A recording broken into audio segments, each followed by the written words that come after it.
अस्सलाम वालेकुम मेरे प्यारे बच्चों, कैसे हैं आप लोग? ठीक ठाक हैं। उम्मीद रखता हूँ कि आपने बकरा ईद खैर आफियत से गुजारी होगी और अच्छा खासा आपने गोश्त खाया होगा। चलें स्टार्ट करते हैं दोबारा से अपने लेक्चर्स को। आज का जो मेरा टॉपिक है वो है रिवर्सिबल रिएक्शन। तो मेरे प्यारे बच्चों, आप जानते हैं कि हमारे पास रिएक्शन में क्या होता है, चेंज आती है। अगर चेंज ऐसे है जो दोनों तरफ चल जाए, यानी कि अगर रिएक्टेंट्स मिलके प्रोडक्ट्स बनाएं और या प्रोडक्ट्स दोबारा टूट के रिएक्टेंट्स दे दें, तो ऐसे रिएक्शन को हम क्या कहते हैं, रिवर्सिबल रिएक्शन कहते हैं। कि फॉर एग्ज़ाम्पल अगर हमारे पास दो रिएक्टेंट्स हैं ए और बी और वो मिलकर प्रोडक्ट बनाते हैं सी और डी, और दोबारा अगर ऐसा हो जाए कि सी और डी दोबारा मिलकर हमें वापस ए और बी दे दें, तो इस चीज़ को हम क्या कहते हैं, रिवर्सिबल रिएक्शन कहते हैं। इसके मुकाबले में इरिवर्सिबल होता है जिसमें रिएक्टेंट मिलकर प्रोडक्ट तो बना दें लेकिन प्रोडक्ट दोबारा मिलकर रिएक्टेंट ना बना सकें। जी, तो इसके बाद बेटा देखते हैं कि जो इरिवर्सिबल रिएक्शन होता है उसमें रिएक्टेंट्स तो ज़रूर मिलकर प्रोडक्ट्स बना देते हैं, लेकिन आप उस रिएक्शन को वापस नहीं लेकर आ सकते।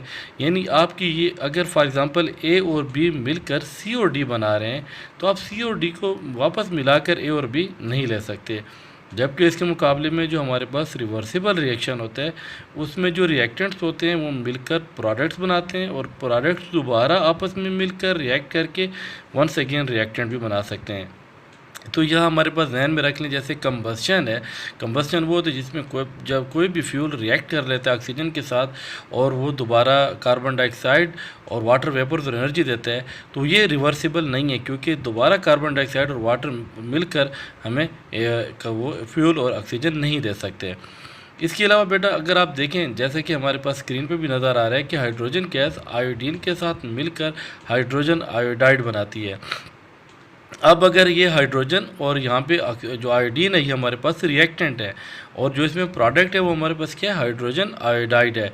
अब ये फॉरवर्ड रिएक्शन होगा, लेकिन अगर दोबारा हाइड्रोजन आयोडाइड टूट कर दोबारा हमें हाइड्रोजन और आयोडीन दे देगी, तो ये हमारे पास रिवर्स रिएक्शन होगा। और अगर ऐसा हो जाता है तो ये हमारे पास रिवर्सिबल रिएक्शन कहलाता है। जी, और उसके बाद देखिए बेटा कि जितनी भी हमारे पास फिज़िकल चेंजेस आती हैं, जैसा कि हमारे पास सॉलिड यानी बर्फ़ है, आप उसको ज़रा हीट कर दें तो क्या बन जाता है, वाटर बन जाता है। तो ये और वाटर को दोबारा अगर आप फ्रीज़र में रख दें तो वो क्या बन जाएगा, सॉलिड बन जाएगा। इसी तरीके से अगर आप वाटर को हीट कर देते हैं तो वो क्या बन जाएगा, वाटर वेपर्स में कन्वर्ट हो जाता है। और अगर उसको दोबारा आप कूल डाउन कर दें, फ्रीज़ कर दें, उसे क्या होता है, वापस आपका लिक्विड आ जाता है। तो यानी इन एग्जांपल से हमें ये समझ आ गया है कि अगर हमारे पास जब भी स्टेट बदल जाती है सॉलिड से लिक्विड या लिक्विड से गैस और वो वापस आ जाए गैस से लिक्विड या लिक्विड से सॉलिड हो जाए, तो ये भी हमारे पास क्या कहलाते हैं, रिवर्सिबल चेंज। आपको ये क्लियर होना चाहिए, जो दो चीज़ें आपस में मिलकर मिलती हैं, रिएक्शन करती हैं, उनको हम रिएक्टेड कहते हैं। और जो चीज़ रिएक्शन के तौर पर हमें वापस मिल जाती है उसको हम क्या कहते हैं, प्रोडक्ट कहते हैं। ये बात आपको क्लियर होनी चाहिए। इसी तरह का बेटा एक और एग्जांपल आपके पास है जिसमें हमारे पास एक अमोनियम क्लोराइड एक हमारे पास है, और वो अगर हमारे पास जिसे कहते हैं कि अमोनियम क्लोराइड को अगर हमने हीट किया उससे हमें अमोनिया और हाइड्रोजन क्लोराइड मिल जाएंगे। अगर दोबारा अमोनिया और हाइड्रोजन क्लोराइड दोबारा मिलकर हमें वापस अमोनियम क्लोराइड देते हैं, तो ये हमारे पास रिवर्सिबल रिएक्शन कहलाता है।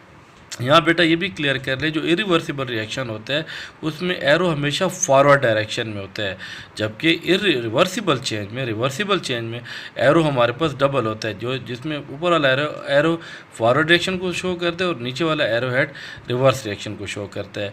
तो बेटा आपने क्या करना है, पेज नंबर 107 पे टॉपिक है रिवर्सिबल रिएक्शन, उसकी आपने अच्छे से रीडिंग कर लेनी है। और अगर कोई चीज़ समझ दोबारा पूछ सकते